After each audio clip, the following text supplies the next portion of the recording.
చేసేటప్పుడు ఉండే అడ్వాంటేజ్ కంటే సీక్వెల్స్ చేస్తున్నప్పుడే ఎక్కువ లాభాలుంటాయి. సీక్వెల్ చేస్తే క్రేజ్ కోసం తంటాలు పడాల్సిన పని ఉండదు. హైప్ కోసం ఆరాటమే అక్కర్లేదు. ముందు సినిమా క్రేజ్ దీనికి కూడా అప్లై అయిపోతుంది. ప్రస్తుతం టాలీవుడ్ లో కొన్ని సినిమాలకి ఇది బాగా కలిసొస్తున్న పాయింట్. దాంతో ఆ సీక్వెల్స్ పై అంచనాలు కూడా భారీగా పెరిగిపోతున్నాయి. ఇంతకీ ఏంటా సీక్వెల్స్? ఒకప్పుడు టాలీవుడ్ లో సీక్వెల్ అనే మాట వింటే చాలు నిర్మాతలకి గుండెల్లో రైళ్లు పరిగెట్టేవి. దానికి కారణం కూడా లేకపోలేదు.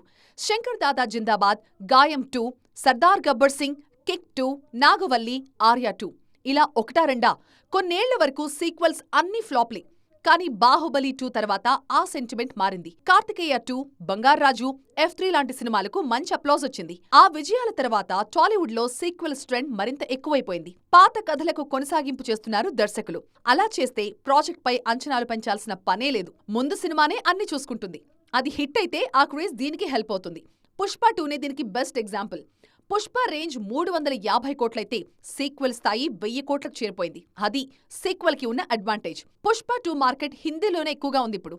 ఇదొక్కటే కాదు, డీజే టిల్లు సీక్వెల్ పై కూడా క్రేజ్ మామూలుగా లేదు. సాధారణంగా సిద్ధు జొన్నలగడ్డ సినిమాలపై ఉండే అంచనాల కంటే టిల్లు స్క్వేర్ పై రెండింతల క్రేజ్ పెరిగింది. ఫిబ్రవరి 9న టిల్లు స్క్వేర్ విడుదల కానుంది. పైగా ఇప్పటికే విడుదలైన 2 పాటలు అదిరిపోయాయి. ఫ్లాపుల్లో ఉన్న పూరి జగన్నాథ్ కూడా సీక్వెల్ ని నమ్ముకున్నారు.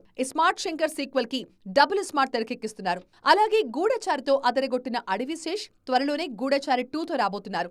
ఇక ప్రతినిధి 2తో రీఎంట్రీకి సిద్ధమవుతున్నారు నారా రోహిత్. రాజరాజ చోరాకి సీక్వెల్ గా స్వాగ్ అనే సినిమా చేస్తున్నాడు శ్రీ విష్ణు. ఇవే కాదు, సలార్, పెదకాపు లాంటి సినిమాలు కూడా 2 భాగాలుగానే వస్తున్నాయి.